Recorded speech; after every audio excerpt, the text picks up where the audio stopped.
नमो नमः। आज हम वेदों के प्राचीन भास्करों के बारे में जानेंगे। यह बार बार परीक्षाओं में पूछा जाता है, किस वेद के कौन भास्कर हैं, किसका कितना समय है और किसने कौन सा भाष्य लिखा है। ठीक है, तो ऋग्वेद के प्राचीन भास्कर स्कंद स्वामी हैं, नारायण हैं और उद्गीत हैं। इन तीनों ने भाष्य लिखा है। इनका समय 6वीं एवं 7वीं शताब्दी है। इसके बाद आते हैं माधव भट्ट। ठीक है, इनका 9वीं 10वीं शताब्दी का समथिंग है। वेंकट माधव, इनका भी यही समय है, 9वीं एवं 10वीं शताब्दी।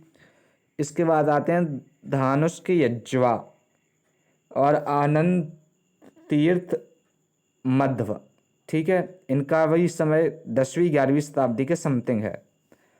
इसके बाद आते हैं आत्मानंद, इनका 12वीं 13वीं और सायन इनका 13वीं 14वीं शताब्दी है। त्रिवेदी भास्कर कौन है? धानुष के यज्वा। ऋग्वेद के सर्व प्राचीन भास्कर स्कंद स्वामी है। ठीक है, सर्व प्राचीन भास्कर स्कंद स्वामी है। ठीक है, चारों वेदों पर भास्कर ने लिखा है, आचार्य सायन ने लिखा है। और त्रिवेदी भास्कर कौन है? धनुष के यज्वा हैं, यह हैं। ठीक है, इनको याद रखना। स्कंद स्वामी सर्व प्राचीन है, धानुष के यज्वा त्रिवेदी भास्कर हैं और आचार्य सायन ने चारों वेदों पर भाष्य लिखा है। अब हम देखते हैं शुक्ल यजुर्वेद के भास्कर। यजुर्वेद में 2 वेद हैं, शुक्ल यजुर्वेद, कृष्ण यजुर्वेद। शुक्ल यजुर्वेद आदित्य संप्रदाय से और कृष्ण यजुर्वेद ब्रह्म संप्रदाय से है। शुक्ल यजुर्वेद में 2 शाखाएं प्राप्त होती हैं, संहिताएं, माध्यन्दिनी और काणव।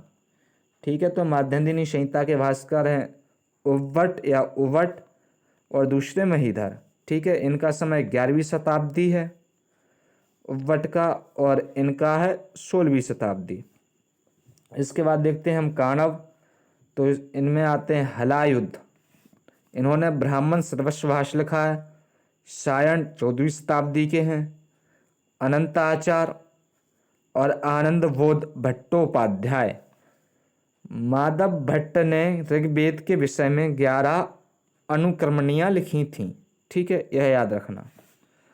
अब हम कृष्ण यजुर्वेद के भाष्यकार के बारे में देखते हैं।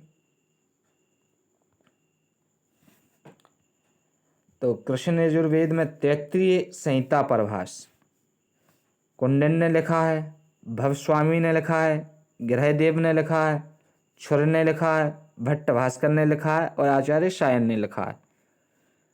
ठीक है, एक बार और देख लीजिए।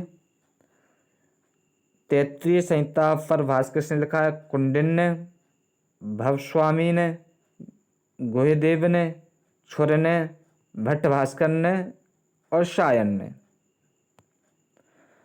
अब 33 संहिता पर ज्ञान यज्ञ भाष्य किसका था? भट्ट भास्कर का है। ठीक है, ज्ञान यज्ञ भाष्य भट्ट भास्कर का है। यह परीक्षा में बार बार पूछा जाता है, मोस्ट इंपॉर्टेंट है। अब हम सामवेद के बारे में देखते हैं। तो सामवेद पर माधव ने लिखा है, गुण विष्णु ने लिखा है और भरत स्वामी ने लिखा है। ठीक है, 3 भास्कर हुए हैं, माधव, गुण विष्णु, भरत स्वामी। और अथर्ववेद पर आचार्य सायन ने लिखा है। अब हम ब्राह्मण ग्रंथों के भाष्यकार देखते हैं। तो ब्राह्मण ग्रंथों में ऐत्रेय ब्राह्मण, इस पर गोविंद स्वामी ने भाष्य लिखा है। इस पर गोविंद स्वामी ने भाष्य लिखा है। बोधायन तीर्थ धर्म विवरण सदगुरु शिष्य ने लिखा है और आचार्य सायन ने लिखा है। शतपथ ब्राह्मण के बारे में देखते हैं। नीलकंठ ने लिखा है, हरित स्वामी ने लिखा है। तैत्रीय ब्राह्मण के बारे में देखते हैं। भवस्वामी ने, भट्ट भास्कर ने और आचार्य सायन ने। ताड़ ब्राह्मण पर जय स्वामी ने, मंत्र पर गुण विष्णु ने, आर्षे ब्राह्मण पर भास्कर मिश्र ने, संविधान ब्राह्मण पर भट्ट स्वामी ने, संहितोपनिषद पर द्विजराज भट्ट ने लिखा है। द्विजराज भट्ट ने लिखा है। हम अब आचार्य सायन के भाष्य देख लेते हैं।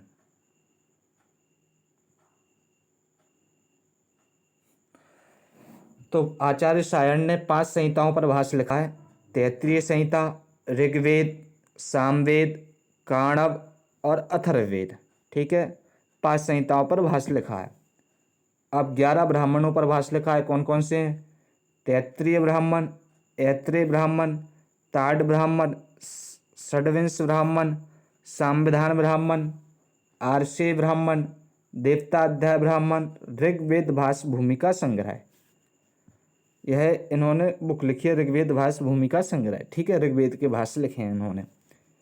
और इसके बाद अरण्यक पर देखते हैं। तैत्तिरीय अरण्यक और ऐत्रेय अरण्यक पर भाष्य लिखा है।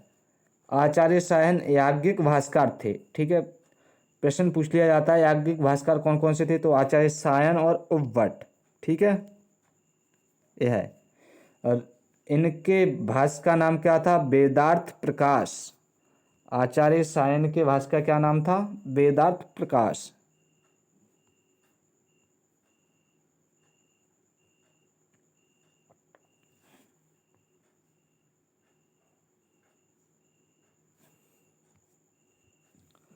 सायन के बड़े भाई का नाम माधव थे। सायन के बड़े भाई कौन थे? माधव थे। इन्होंने उनके नाम पर माधवीय वेदार्थ प्रकाश लिखा है। ठीक है, माधवीय वेदार्थ प्रकाश भाष्य लिखा है सायन ने अपने बड़े भाई के ऊपर। और इसके बाद सायन ने प्रथम भाष्य तैत्तिरीय संहिता पर लिखा था। ठीक है, सायन ने प्रथम भाष्य किस पर लिखा था? तैत्तिरीय संहिता पर ही। अब इसके बाद सायन के गुरु का नाम क्या था? विद्यातीर्थ। याद रखना, सायन के गुरु का क्या नाम था? विद्यातीर्थ। माता का नाम श्रीमती। सायन का भ्राता कहा जाता था भोगनाथ। ठीक है, सायन के भ्राता को क्या कहते थे? भोगनाथ कहते थे। दोस्तों, अगर वीडियो पसंद आई हो तो लाइक करो और चैनल को सब्सक्राइब करो।